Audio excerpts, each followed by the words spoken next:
This is a paid endorsement for Gemma, a social community for collectors to post pictures, discuss, and learn more about their collections, join clubs, and even buy, sell, and trade with others. If you collect toys, figures, games, cards, and there's even cosplay, click the link below in the description box. It's free to sign up, and don't forget to download the app for Android and iOS.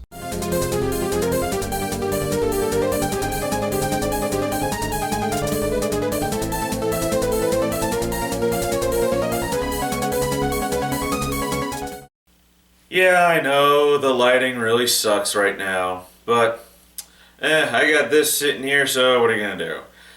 I don't really review that many racing games on this channel, nor do I really review that many fighting games. Maybe 2 each, I don't know. But that's gonna start changing. Maybe.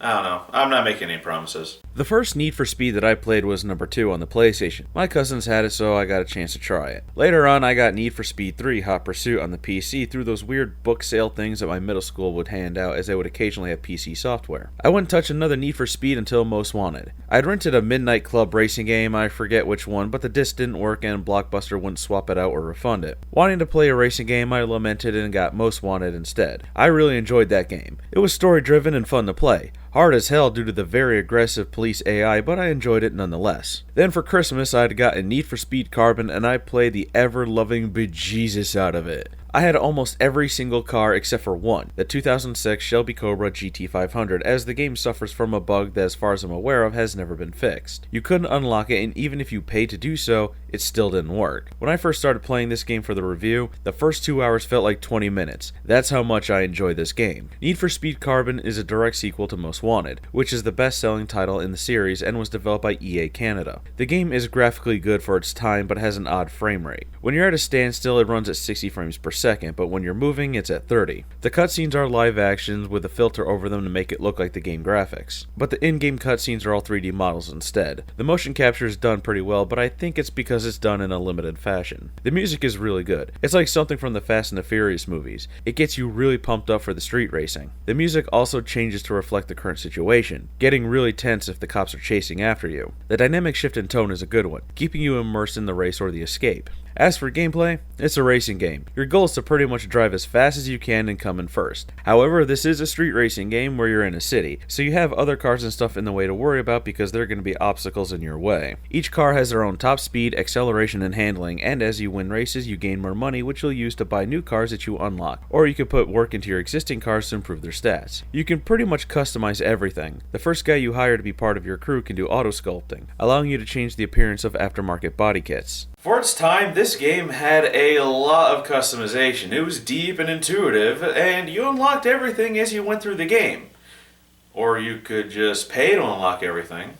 The first few hours of the game can be very brutal, especially if you choose the wrong car at the beginning when given your choice. Muscle cars have good acceleration, exotics have good top speed, while tuners have good handling. I chose the Mazda RX-8 because the first area has a lot of twists and turns and it has the best handling. You really need to choose your races wisely to make sure you'll get the money you need to improve your car and to get better cars, otherwise you're going to come in last each time. I found the difficulty in the beginning of the game to be greatly shifted in the computer's favor, especially if you choose manual transmission. The car is much slower and activating drift time while having a manual will nearly guarantee a loss. All you need to do to shift is to flick the right analog stick up or down, so it's not hard. It's just that the car is noticeably slower. Switching to automatic will alleviate this problem, making the car much faster. I've played other racing games that have done manual transmission correctly, like Initial D, Maximum Tune, and Gran Turismo. Those games have done a much better job when it comes to transmissions. I suggest that you pick up a Tier 3 car as soon as you possibly can, specifically a Tier 3 tuner car, because it'll help you get through the more difficult beginning section, otherwise you're just spinning your wheels. Which is odd, you can evade the police no problem in a Tier 1 car, but racing is harder. But racing is easier in a Tier 3, but evading the police is a lot harder. But even if you don't pay to unlock anything, by the halfway point you'll have enough cash, cars, and upgrades. Racing's a breeze. Because this is a street racing game, of course there's going to be cops that follow you. In Most Wanted, the police were really aggressive. It's been toned down in this one, but they do get more aggressive and intelligent to the point where you've just almost evaded them and boom, there they are and the chase continues. They'll set up roadblocks and spike strips. I'm not sure what other tactics they have, because I've never seen that much more beyond spike strips, roadblocks, and faster pursuit cars.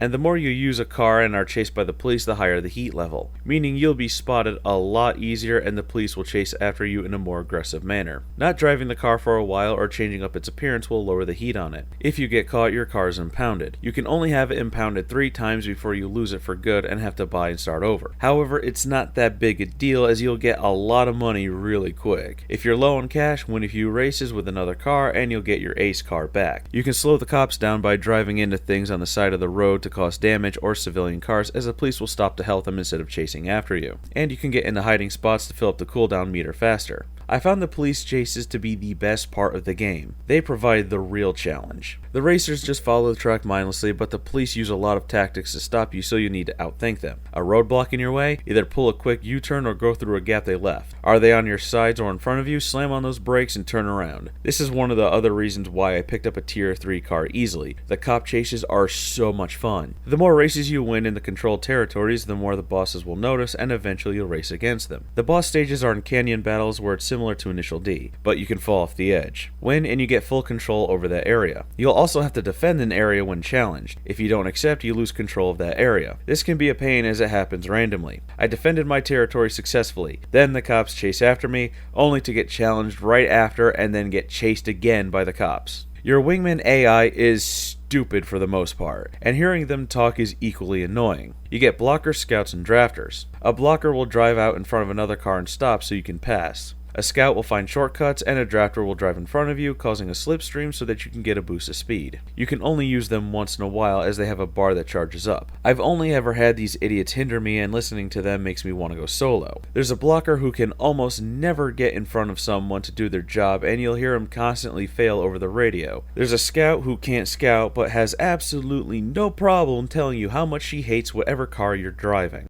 Each person on my crew only has one job. One fucking job, and they can't even do it. And when the cops show up, do they help? No. When the lights come on, they scatter like the cockroaches they are. The story is stupid and is trying to be like the Fast and Furious movies. Granted, those are stupid movies too, but in a sense of a good buddy who says, "Hold my beer, I'm gonna show you something cool," kind of stupid.